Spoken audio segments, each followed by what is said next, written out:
오늘 본문은 참 많이 오해되고 있는 본문 중에 하나입니다. 오해되면서도 굉장히 얕게만 알고 있는 예수님의 진정한 의도는 깨닫지 못한 채 얕게만 알고 있는, 그래서 세족식만 잘하면 예수님의 사랑을 실천하는 것이다, 이렇게만 이해하게 되는 그런 말씀이라고 할 수 있습니다. 그러나 더 깊은 의미들이 이 안에는 담겨져 있습니다. 사도 요한은 요한복음을 기록하면서 6월절 어린 양으로 십자가에 달리시기 전 일주일 동안 그 기간에 있었던 일들을 매우 상세하게 한 편의 드라마처럼 기록해 나가고 있는데, 오늘 우리가 보고 있는 13장부터 16장까지는 예수님과 제자들의 마지막 대화 또는 권면, 이것을 기록하고 있고, 17장에서는 예수님의 기도, 더 정확하게는 아버지와의 가슴 절절한 대화의 시간을 가지신 이후에 겟세마네 동산으로 넘어가셨다가 그곳에서 잡히시고 사내들인 공회에 신문을 받으시고 재판을 받으시다가 다음 날 십자가에 달려 죽으시게 되는 그 대장정의 길을 가는 것입니다. 그 길에 첫 번째 시작점, 첫 단추가 이렇습니다. 매우 중요하겠죠. 오늘 본문 1절을 다시 한번 읽어봅니다. 성경을 보면서요. 1절 시작. 예수께서 자기가 세상을 떠나 아버지께로 돌아가실 때가 이른 줄 아시고 세상에 있는 자기 사람들을 사랑하시되 끝까지 사랑하시니라. 아멘. 이제 예수님은 아버지께로 자신이 돌아갈 때가 되었다는 것을 아셨다는 겁니다. 돌아갈 때가 된 걸 아시고 세상에 남아있을 자기 사람들을 사랑하시되 더 뜨겁게 끝까지 사랑하셨다 얘기하는 거죠. 비교도 안 되겠지만 이런 생각을 해봤습니다. 아들이 군대에서 휴가를 나왔습니다. 이제 내일이면 돌아갑니다. 돌아가면 얼마나 고생할까 뻔히 압니다. 그때 부모님의 마음은 어떻죠? 하나라도 더 먹이자, 한 번이라도 더 안아보자, 하나라도 더 좋은 것 좀 해주자. 저는 아직 그 부모의 마음은 모르지만 저에게 그렇게 해주셨던 부모님의 마음은 알거든요. 근데 예수님의 마음도 아마 그러지 않으셨을까.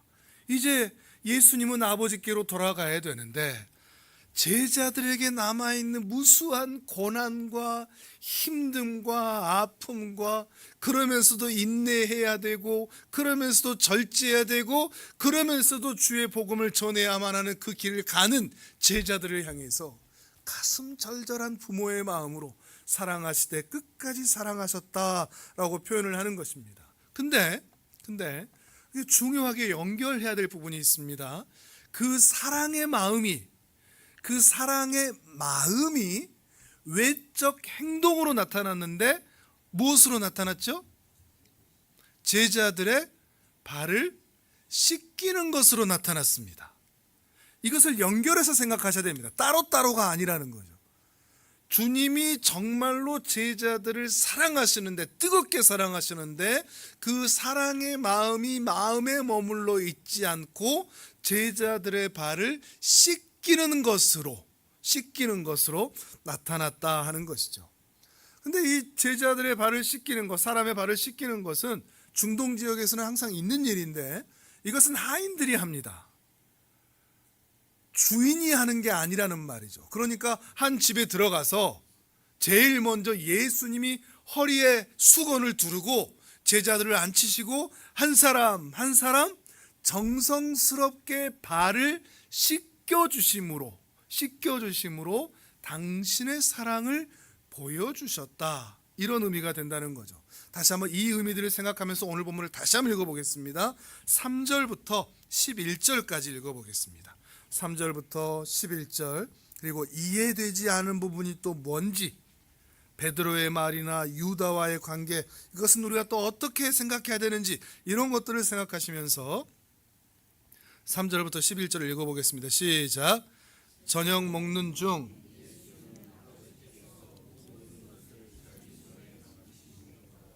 또 자기가 하나님께로부터 오셨다가 하나님께로 돌아가실 것을 아시고 저녁 잡수시던 자리에서 일어나 겉옷을 벗고 수건을 가져다가 허리에 두르시고 대야에 물을 떠서 제자들의 발을 씻으시고 그 두르신 수건으로 닦기를 시작하여 시몬 베드로에게 이르시니 베드로가 이르되 주여 주께서 내 발을 씻으시나이까 예수께서 대답하여 이르시되 내가 하는 것을 내가 지금은 알지 못하나 이후에는 알리라. 베드로가 이르되 내 발을 절대 씻지 못하시리이다.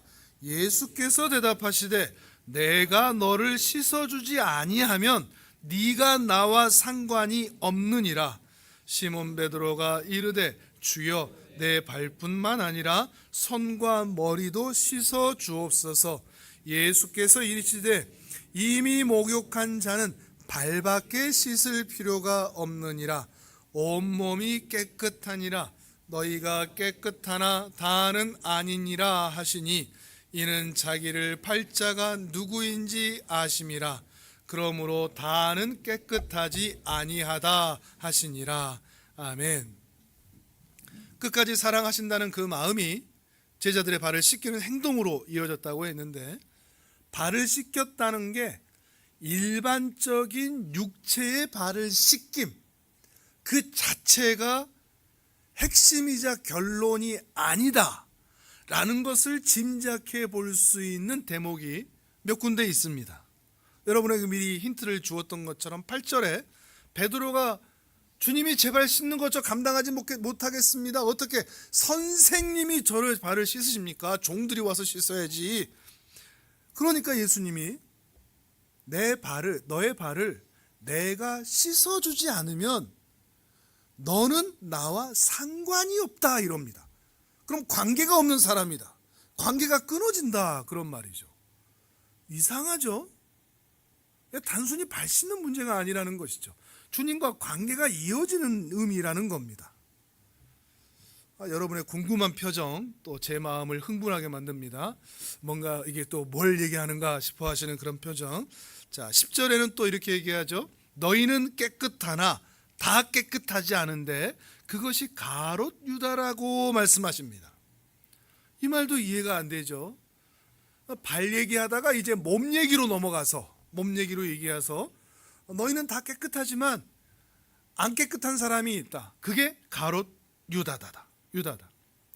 그러니까 이 말씀은 단순히 세족식을 하면 예수님의 사랑을 실천하는 것이다, 실현하는 것이다 라고 흔히들 행하는데 그것이 전부가 아니라는 겁니다. 세족식이 의미 없다는 말이 아니라 그것만으로 이 본문을 축소하여 의미를 생각하지 말라 이것이죠. 그럼 어떤 의미일까?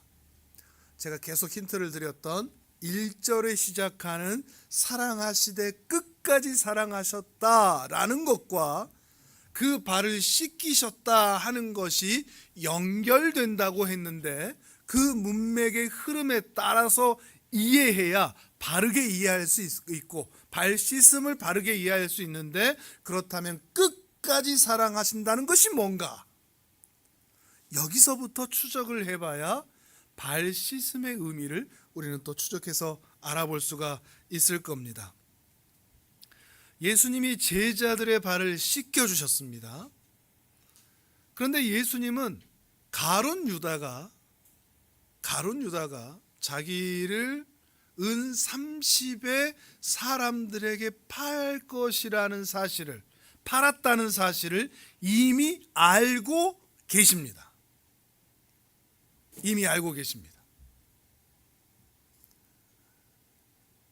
유다의 순서가 왔습니다. 어떻게 씻을 것 같습니까? 여러분이라면 이따가 나 욕한다고? 이따가 나 떠난다고? 이따가 너 나 팔았다며? 우리 일상에서는 어떻습니까? 그런 사람이 내 앞에 있다면, 이 사람이 날 배신할 사람이라는 걸 안다면. 그런데 예수님은 모든 제자들에게 같은 시간, 같은 정성, 같은 에너지를 쏟으셔서 그 제자의 발을 씻으셨습니다. 알면서도 유다만이 아닙니다. 베드로도 그렇습니다. 베드로도 곧이어서 예수님을 모른다고, 그것도 저주까지 하면서 부인할 것을 알고 계셨습니다. 성경 뒤로 조금만 넘겨보실까요? 36절에서 38절입니다. 13장 안에서 36절 38절 시작. 시몬 베드로가 이르되 주여 어디로 가시나이까? 예수께서 대답하시되 내가 가는 곳에 내가 지금은 따라올 수 없으나 후에는 따라오리라. 베드로가 이르되 주여 내가 지금은 어찌하여 따라갈 수 없나이까? 주를 위하여 내 목숨을 버리겠나이다. 예수께서 대답하시되 내가 나를 위하여 내 목숨을 버리겠느냐? 내가 진실로 진실로 내게 이르노니 닭 울기 전에 내가 3번 나를 부인하리라. 아멘. 실제로 얼마지 않아서 힘없는 계집종의 한마디, 당신 예수님과 같이 있던데, 이 힘없는 한마디에 저주까지 하면서 예수님을 모른다고 말합니다. 예수님은 그걸 다 알고 계신다는 거죠. 그런데 다 알고 계시면서도 그 12명의 제자들을 같은 정성, 같은 시간, 같은 에너지를 쏟아 간절한 마음으로 사랑하시되 끝까지 사랑하겠다는 의지로 씻어주고 계신다는 것입니다. 아마 베드로는 예수님께서 씻으실 때에 그 마음까지 씻지 않으셨을까 짐작을 해봅니다. 물론 다른 제자들도 그렇지만 말이죠. 베드로가 예수님을 부인하고 예수님과 눈이 마주쳐 버렸습니다. 그때 베드로의 마음에 천둥이 칩니다. 그리고 밖으로 나갑니다. 처절하게 웁니다.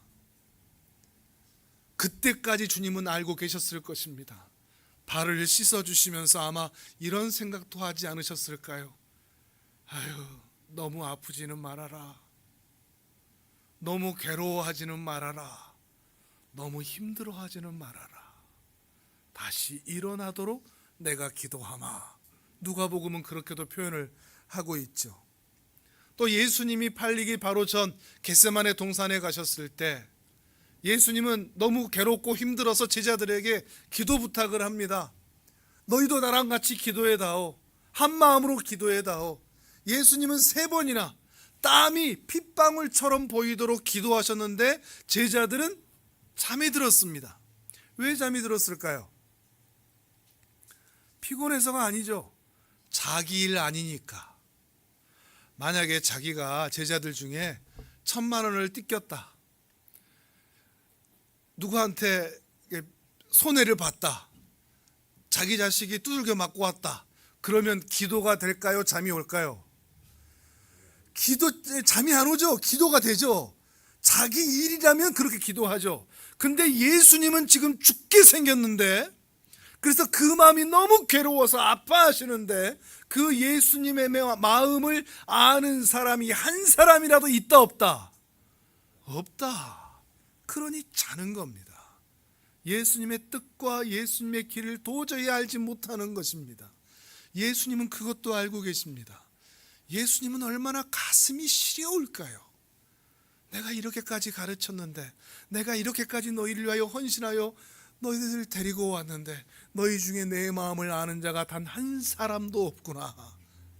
그런데도 제자들의 발을 씻기셨다는 것입니다. 거기다가 예수님이 붙잡히자 모든 제자들이 도망칩니다. 누구는 이불을 쓰고 누구는 헐벗은 채로 도망치기까지 합니다. 그런데 이런 제자들의 발을 씻기고 있다는 것입니다.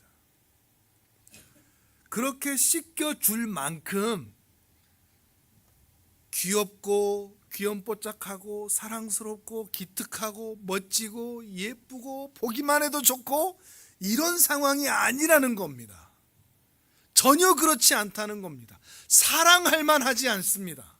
기쁜 마음으로 씻겨줄만 하지 않습니다. 그런데도 예수님은 제자들의 발을 변함없이 정성스럽게 에너지를 들여서 씻기심으로 진정으로 끝까지 사랑하고 있다는 것을 보여주고 계신다는 겁니다. 예수님의 눈은 현재에만 머물러 있지 않습니다. 현재 또는 가까운 미래, 이것에만 머물러 있지 않습니다. 그들의 전 인생을 보면서 오늘 실수했다고, 오늘 넘어졌다고 곧바로 비난하고 정죄하지 않습니다. 포기하지 않습니다. 버리지 않습니다.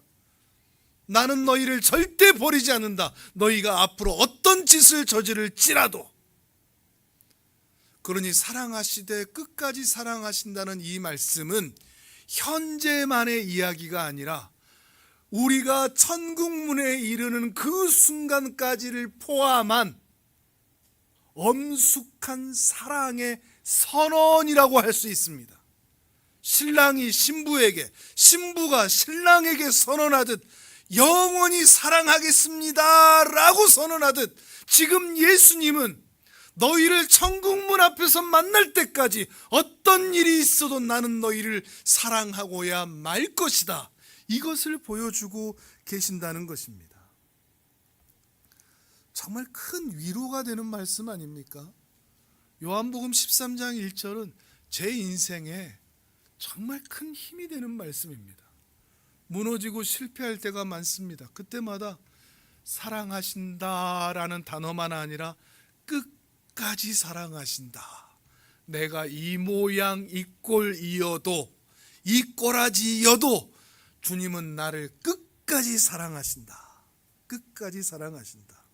자, 그러면 해석을 더 진전시켜서 온몸이 온전히 씻긴 자는 이제 예수님이 발을 씻겨줄 것인데, 온몸을 다 씻기실 필요가 없고 발을 씻겨주실 것인데, 그래야만 예수님과 상관이 있다는 말씀은 그럼 우리는 어떻게 이해하면 될까요? 먼저 답을 드리죠. 온몸이 씻겨졌다라는 표현은 가룟 유다를 연상하여 생각해 본다면 구원받은 상태라고 볼 수 있습니다. 예수 그리스도의 공로로 인하여 죄가 씻겨져 죄가 주인이던, 사망이 주인이던 상태에서 주님이 주인이 된 상태로의 변화를 입은 사람, 소위 칭의, 의롭게 된, 구원을 얻은 그런 상태라고 말하는 것입니다. 그러니 가룟 유다는 아니다 라고 말씀하셨던 것이죠. 구원에서 제외된 자다라고 말씀하신 겁니다. 이렇게 온몸이 씻겨졌다는 것이 구원의 문제를 말한다면, 발을 씻겨야 한다 하는 것은, 발을 씻겨야 한다는 것은 구원받은 신자가, 이미 구원받은 신자가 구원 이후에 거룩함과 정결함을 입어 신자다운, 하나님의 자녀다운 성화의 자리로 나아가야 할 것을 말하고 있는 것입니다. 간결하게 그냥 쉽게 한마디로 표현하면, 온몸을 씻긴다는 것은 구원의 문제, 발을 씻기시겠다는 것은 정결의 성화의 문제라는 거죠. 중요한 것은 발이 아닙니다. 씻김입니다. 씻어주신다. 손이든 발이든 중요하지 않습니다. 씻겨주신다는 것, 그것이 중요하다는 것이죠. 그래서 다시 연결하면, 더 연결하면 이제 핵심되는 문장이 나옵니다. 주님이 제자들을 사랑하시되 끝까지 사랑하신다는 이 말씀은 구원이라는 것이 그저 천국 가는 것 그리고 지옥 안 가는 것 정도의 의미가 아니라, 우리를 구원하고 나서 구원 이후에도 우리를 정결하고 깨끗한, 그래서 주님을 닮은 자로 우리를 만들어 가고야 마신다, 이 말씀이 됩니다. 그래야 너희가 나와 상관이 있다는 거죠. 그 말은 성화의 문제, 우리가 깨끗해지는 문제, 성숙해지는 문제, 성장하는 문제, 그 문제를 나에게 맡기신다 안 맡기신다, 갑자기 어렵습니까? 나에게 맡기신다 안 맡기신다? 누가 하신다? 주님이 하신다 이겁니다. 이거 얼마나 큰 위로입니까? 이제부터는 구원시켜놨으니까 이제 네가 알아서 커. 이러지 않는다는 겁니다. 내가 너희를 발까지 씻겨줄 거야. 너희의 온몸을 깨끗하게 내 살과 피를 쏟아 너희의 온몸을 깨끗하게 한 이후에 너희가 살아가는 내내 너희의 발을, 너희의 손을, 너희의 영혼을 씻겨 너희로 하여금 정결하고 거룩한 존재로 만들어 가고야 말 거야. 네 인생 내가 책임진다. 이런 약속이 되는 겁니다. 아무도 아멘을 안 하셔서 잘 듣고 계시는지, 구원의 문제만 아니라 성화의 문제까지도 포함하고 계신다는 거죠. 그러니까 우리는 이런 말들을 하죠. 사람은 절대 안 변해요. 예, 맞습니다. 근데 저는 이렇게 얘기합니다. 사람은 절대 안 변하죠. 근데 주님 만나면 변합니다. 전 단호하게 얘기합니다. 주님이 하신다는데 왜 변하지 않습니까? 단지 천국 가는 것으로 그 부르신 영혼을 교회에 앉혀놓는 것으로 주님은 만족하지 않으십니다. 그 영혼을 거룩의 자리까지, 성화의 자리까지 데리고 가시고야 말기 때문입니다. 자, 요한복음 2장으로 앞으로 한번 넘겨보겠습니다. 우리가 앞에 봤던 것, 요한복음 2장 6절부터 10절까지 성경을 보시죠. 요한복음 2장 6절에서 10절입니다.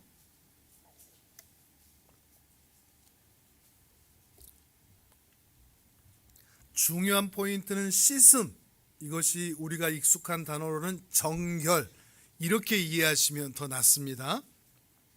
그런 의미를 생각하시면서 요한복음 2장 6절부터 10절을 읽어보겠습니다. 시작. 거기에 유대인의 정결 예식을 따라 두세 통 드는 돌 항아리 6이 놓였는지라. 예수께서 그들에게 이르시되 항아리에 물을 채우라 하신즉 아기까지 채우니 이제는 떠서 연회장에게 갖다 주라 하심에 갖다 주었더니 연회장은 물로 된 포도주를 맛보고도 어디서 났는지 알지 못하되 물떠온 하인들은 알더라. 연회장이 신랑을 불러 말하되 사람마다 먼저 좋은 포도주를 내고 취한 후에 낮은 것을 내거늘 그대는 지금까지 좋은 포도주를 두었도다 하니라. 아멘. 첫 번째 표적이죠. 예수님께서 행하신 요한복음의 첫 번째 표적. 그 첫 번째 표적의 도구가 뭐죠? 물이 변하여 포도주가 됐다. 이것이 핵심이 아닙니다. 이건 역시도 그 도구를 무엇으로 사용했느냐, 이것이 더 중요합니다. 뭐라고 그랬죠? 유대인 정결 예식에 사용되는 돌 항아리, 그걸 사용했다 그러십니다. 유대인들은 이 정결의식을 굉장히 중요하게 여깁니다. 그래서 율법에도 정결의식이 굉장히 많습니다. 죄를 짓고 돌아올 때, 또 나병이 또 고쳐서 돌아올 때 항상 정결예식을 거쳐야 됩니다. 굉장히 광범위합니다. 우슬초로 물을 뿌리기도 하고 성전에 들어가서는 물두멍에서 반드시 손을 씻어야만 합니다. 씻김이죠. 정결입니다. 여기서도 마찬가지 그 정결을 의미하는 것입니다. 이 혼인잔치에 식사나 잔치에 초대를 받았을 때 손님은 자신을 정결하게 하여 이 자리에 온다 하는 것을 그렇게 표내는 것이죠. 그리고 그 집에 있는 사람들도, 초대했던 사람들도 그렇게 정결하게 하여 이 초대 안으로 들어오라 라고 말하고 있는 것입니다. 그 말은 주님이 여는 혼인잔치는 어떤 잔치다? 단순히 물이 변하여 포도주가 되는 그런 기적이 나타나는 잔치가 아니라 무색, 무취, 무향, 맹물 같은 인생들을 어떤 인생들로 바꾸시겠다? 정결한 인생으로 바꾸시겠다 하는 겁니다. 주님이 여는 혼인잔치는, 주님이 우리를 인도하는 하나님의 나라는 정결하게 하는 나라다 하는 것이죠. 단순히 천국 가고 지옥 안 가고 이런 차원이 아니라 주님이 앞으로 하고자 하실 일이 무엇인지를 이 첫 번째 표적에서 나는 너희를 정결하게 하여 포도주의 기쁨을 누리는 자로 부르노라. 이게 바로 가나의 혼인잔치의 비유의 핵심적인 내용이라 하는 것입니다. 이번에는 뒤로 또 넘기셔서 요한복음 6장으로 가보겠습니다. 요한복음 6장 54절에서 57절입니다. 요한복음 2장 설교할 때 다 했던 얘기인데 처음 듣는 것처럼 이게 들으시면 참 곤란합니다. 자, 요한복음 6장 54절에서 57절. 자, 같이 읽습니다. 시작. 내 살을 먹고 내 피를 마시는 자는 영생을 가졌고 마지막 날에 내가 그를 다시 살리리니 내 살은 참된 양식이요 내 피는 참된 음료로다. 내 살을 먹고 내 피를 마시는 자는 내 안에 거하고 나도 그의 안에 거하나니 살아계신 아버지께서 나를 보내심에 내가 아버지로 말미암아 사는 것 같이 나를 먹는 그 사람도 나로 말미암아 살리라. 아멘. 이 정결케 하심의 의미가 성찬에도 포함되어 있습니다. 주의 살을 먹고 주의 피를 마시는 것, 그것을 통하여 우리의 영혼이 정결하게 된다는 거죠. 여러 가지로 분산되어 있죠. 성찬을 사모해야 되는 겁니다. 성찬을 통하여 우리의 영혼이 깨끗하게 되는 겁니다. 그 시간 주의 살과 피가 우리의 영혼과 육체 안에 들어온 그의 살과 피가 우리의 영혼까지 깨끗하게 하는 것이죠. 그러니 아직 세례를 받지 않은 분들은 세례 받기를 사모해야 됩니다. 세례를 받아야 성찬에 참여할 수 있으니까. 그 세례 받으신 분들은 성찬에 참여할 때마다 주의 살과 피가 내 안에 들어옴으로 내가 정결하게 되는구나. 세상의 더러운 곳에서 더러운 문화, 더러운 언어, 더러운 행동, 더러운 사람들, 더러운 상처를 받고 살다가 내가 이 성찬으로 인하여 다시 깨끗하게 되는구나. 이것을 우리로 하여금 시청각 자료처럼 체험하도록 하는 것, 이게 바로 성찬이라는 것입니다.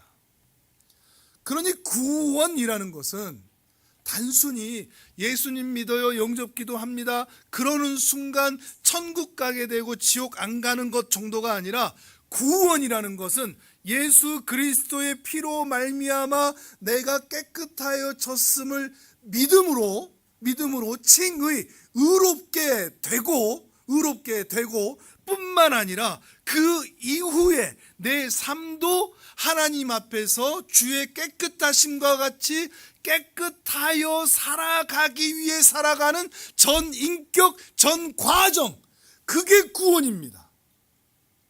훨씬 넓죠. 길죠. 긴 세월 동안 일어나는 것이죠. 나 이제 천국 가. 이게 구원의 끝이 전혀 아니라는 것입니다. 구원의 정의가 아니라는 것이죠. 내가 의롭게 되었어. 나는 그러니 더욱 의롭게 되도록 주님의 은혜로 살 거야. 날마다 구원 얻으며 살 거야. 한번 크게 구원을 얻는데 날마다 구원의 은혜를 경험하며 나는 거룩하게 살고야 말 거야. 이게 구원이라는 것입니다. 정결을 사모하는 거죠. 또 다른 예로 한번 예로 들겠습니다. 정결이라는 단어 대신에 마태복음 22장에 보시면, 성경을 찾아보실 필요는 없고 마태복음 22장에 보시면 임금님이 아들의 혼인을 위해서 잔치를 엽니다. 사람들을 초청합니다. 우리 아들 결혼하니까 와서 이 잔치에 참여하라고. 그런데 다들 바빠요, 못 가요, 시간 없어요, 일해야 돼요, 그러면서 거절합니다. 그래서 임금님이 종들에게 시킵니다. 길가에 나가서 아무라도 데려와 이 혼인잔치를 채우라. 그러자 종들이 밖으로 나갑니다. 정말로 아무나 데려옵니다. 악한 자나 선한 자나 누구라도 이 잔치에 오라고 합니다. 그래서 잔치가 채워지게 됐습니다. 그러다가 임금님이 그 혼인잔치를 돌아봅니다. 하객들을 돌아봅니다. 근데 그렇게 갑자기 왔어도 혼인 예복을 입고 입고 온 사람들이 있는 반면 어떤 사람들은 예복을 입지 않고 왔습니다. 그래서 임금님이 얘기합니다. 왜 당신은 예복을 입지 않았는가? 아무 말도 하지 못합니다. 그러자 당혹스럽게도 그 임금님이 말합니다. 저들의 손과 발을 묶어 바깥 어두운 데 던져버려라. 의외이지 않습니까? 의외이지 않습니까? 그러면서 그 비유를 어떻게 마치죠? 청함을 받은 자는 많으나 택함을 받은 자는 적으니라 얘기하는 거죠. 여기에서 이 예복이 바로 정결입니다. 정결의 예복. 아, 나 교회 다녀. 나 천국 가. 그걸로 전부가 아니라는 겁니다. 그것에 합당한 신자의 삶, 신자의 삶. 교회를 다닌다는 사람은 참으로 많지만 자신의 삶을 불결함과 더러움에서 멀어져서 정결하게 살아가는 혼인잔치에 참여할 만한 예복을 입고 있는 사람, 주님께 발을 씻김 받는 사람, 돌 항아리에 손을 씻는 사람, 그런 사람들은 매우 적다. 그게 이 비유의 말씀이라는 것입니다. 잘 기억하셔야 됩니다. 은혜로 구원 얻었다는 것은 천국 간다는 말이 전부가 아닙니다. 구원받았으니 이제 놀고 먹어도 된다, 이런 말도 아닙니다. 그래서 오늘 요한복음 13장도 구원파들이 잘 이용해 먹는 겁니다. 발만 씻으면 된다. 너희들 다 구원받았으니까 그냥 잘못했다고 하면 이 정도만 하면 된다. 아주 쉽게 얘기합니다. 편하게 얘기합니다. 전혀 그렇지 않습니다. 구원파 신앙에 딱 맞는 신앙이죠. 열심히 공부해서 대학에 붙었습니다. 대학에 붙었으니까 이제 놀고 먹어도 됩니까? 아니죠. 대학은 놀고 먹기 위해서 가는 곳이 아니라 공부하기 위해 가는 거죠. 평생 결혼 못할 줄 알았습니다. 근데 결혼을 했습니다.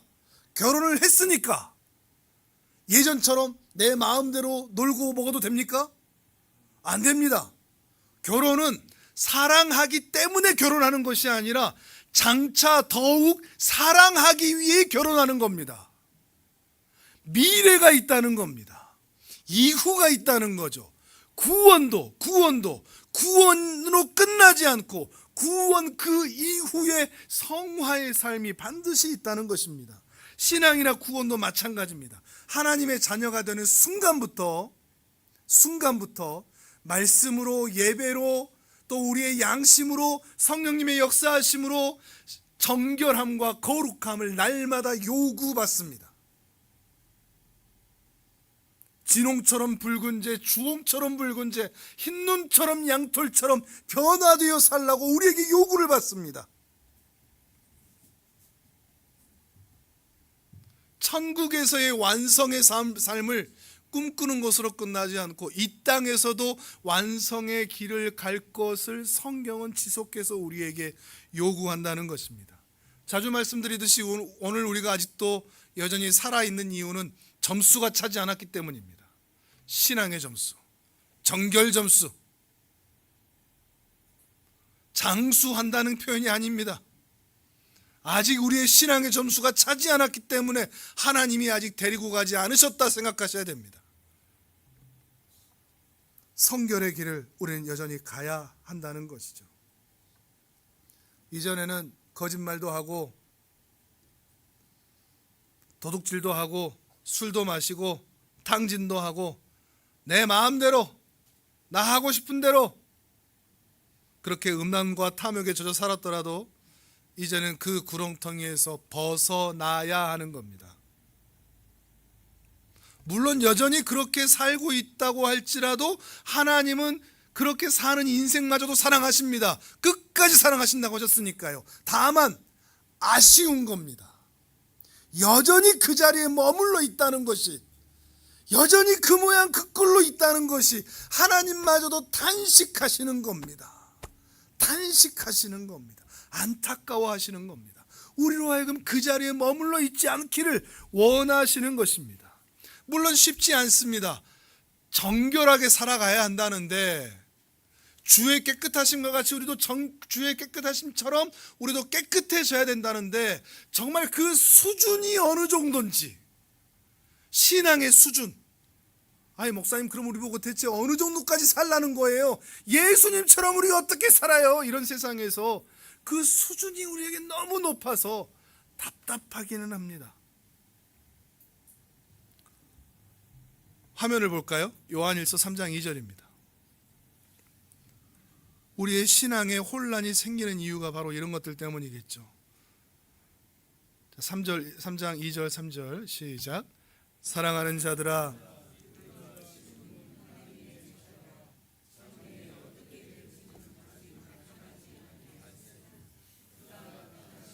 우리가 그와 같을 줄을 아는 것은 그의 참모습 그대로 볼 것이기 때문이니 주를 향하여 이 소망을 가진 자마다 그의 깨끗하심과 같이 자기를 깨끗하게 하느니라.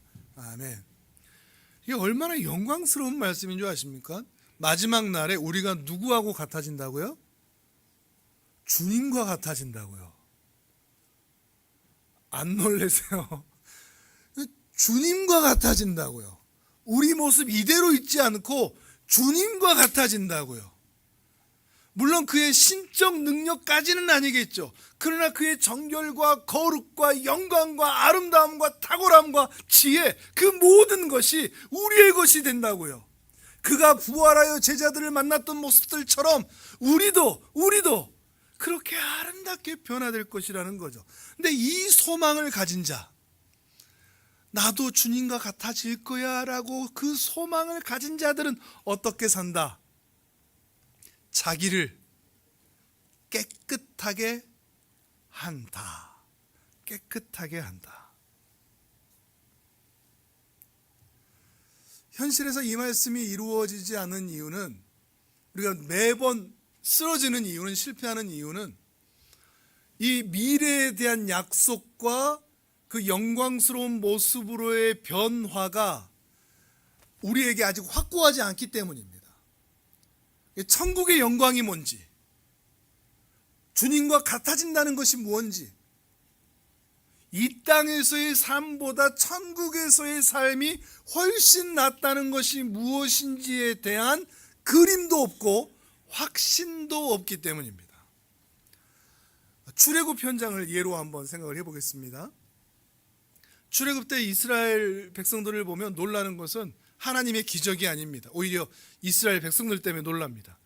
저들은 저렇게 기적을 무수하게 봤으면서 어떻게 저렇게 불순종하나.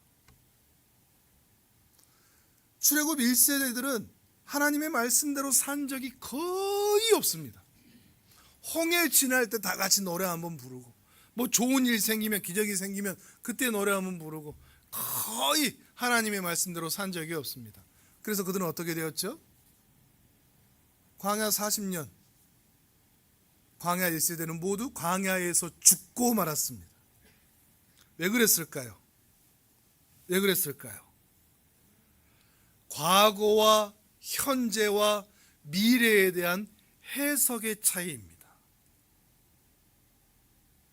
무슨 말인가 하면, 이스라엘 백성들의 과거는 어디죠? 애굽이죠. 애굽. 예.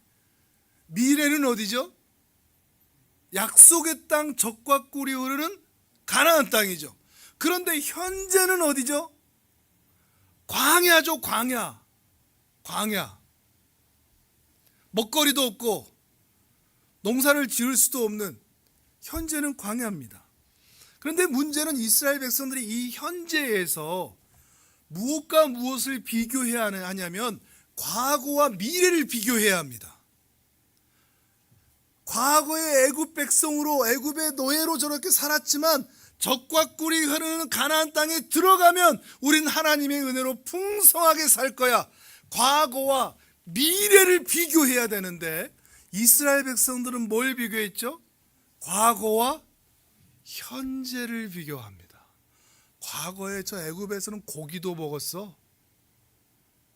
우리 가족들이 단란하게 그냥 그렇게 해서 양도 치면서 그렇게 살았어. 힘들긴 했지만, 근데 현재 이건 뭐야? 아침에도 만나, 점심에도 만나, 저녁에도 만나, 내일도 만나, 그 다음날도 만나. 와, 물린다. 현재 우리의 삶은 왜 이 모양인가? 현재에 대한 해석, 불만 때문에 이들은 자꾸만 과거로 돌아가길 바랬던 거죠.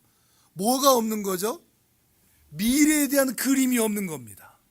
약속이 없는 겁니다. 오늘 본문으로 돌아오면 사랑하시되 끝까지 사랑하신다 라는 이 말씀에 대한 확신이 없는 겁니다. 이 말씀으로 내 미래를 그려내지를 못하는 겁니다. 이 말씀으로 내 현재를 해석하지도 못하는 겁니다. 말씀은 말씀이고 현재는 그냥 현재입니다. 말씀이 내 현실을 이겨내지 못합니다. 신앙이 내 현실을 이겨내지 못합니다. 힘든 겁니다. 그러면 끝입니다. 아무리 말씀이 쏟아져도, 아무리 말씀이 내 가슴에 와 닿아도 현실에 힘들면, 질병 때문에 아프면, 돈 때문에 어려우면, 사람 때문에 괴로우면 끝입니다. 미래의 약속은 없습니다. 출애굽 백성들처럼 말이죠.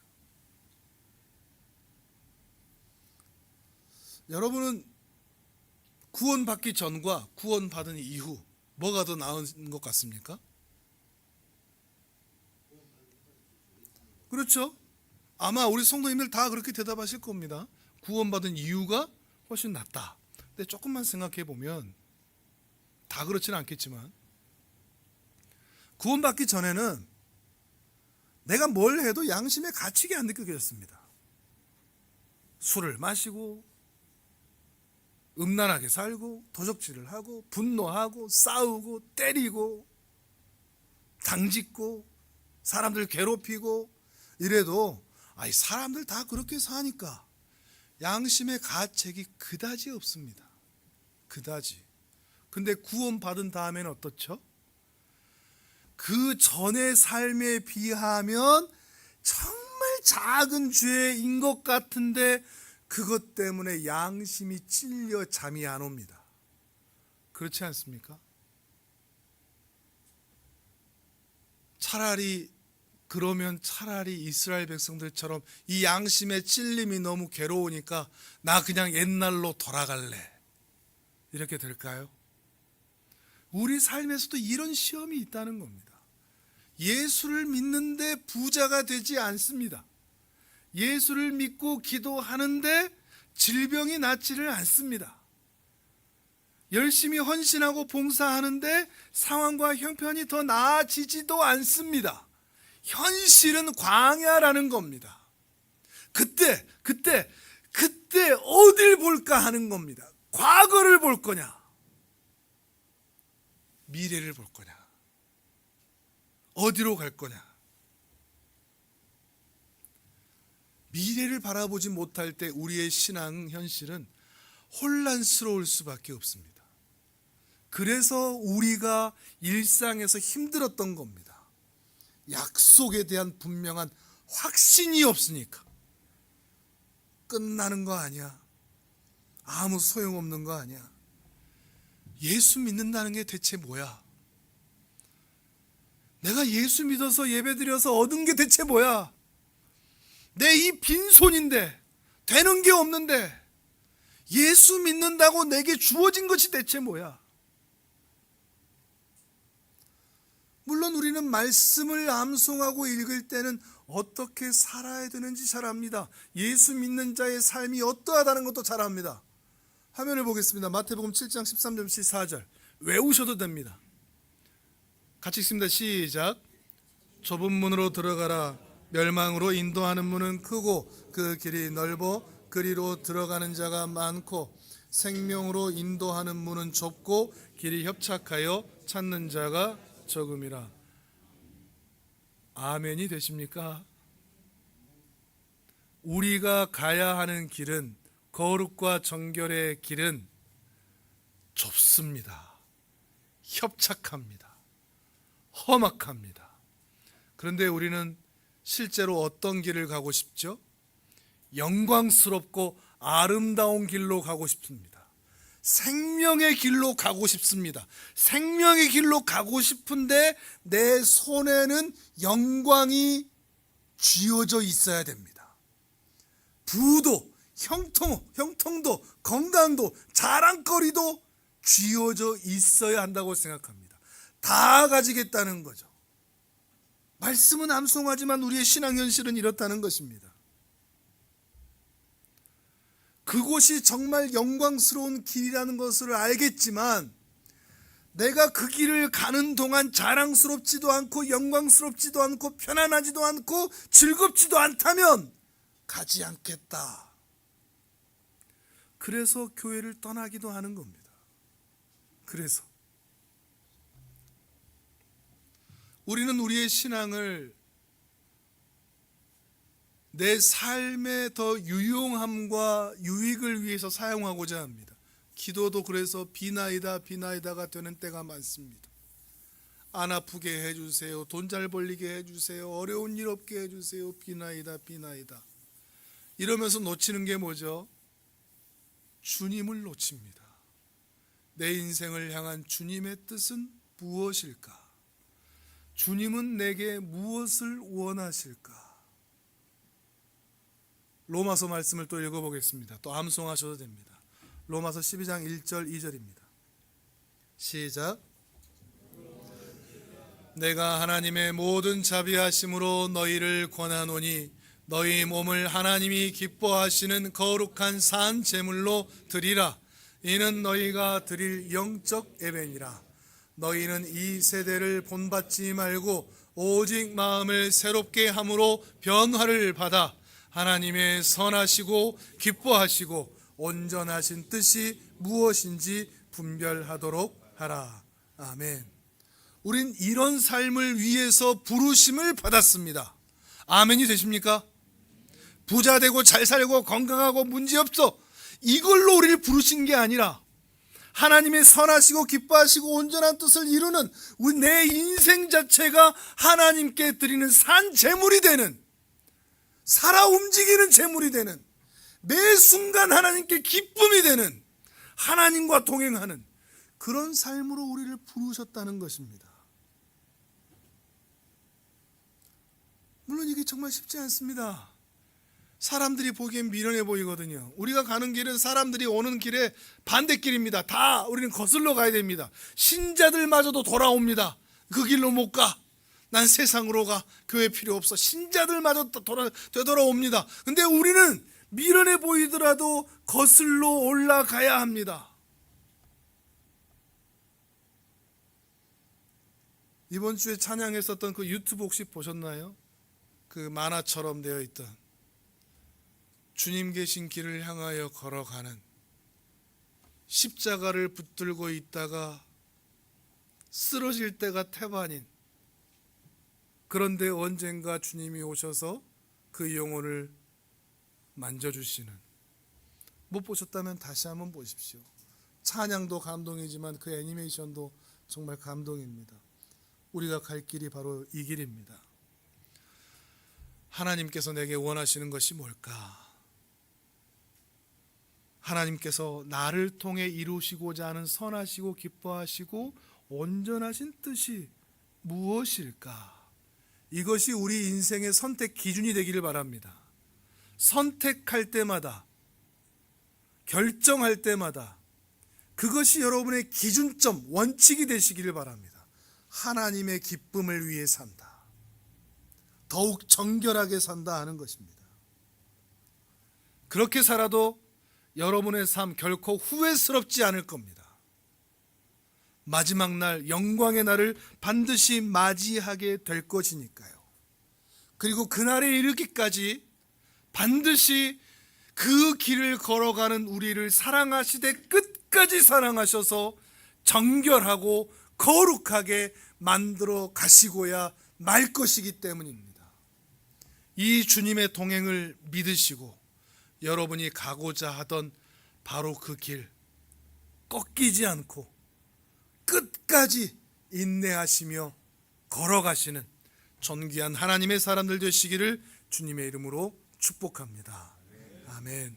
우리 이제 함께 기도하겠습니다.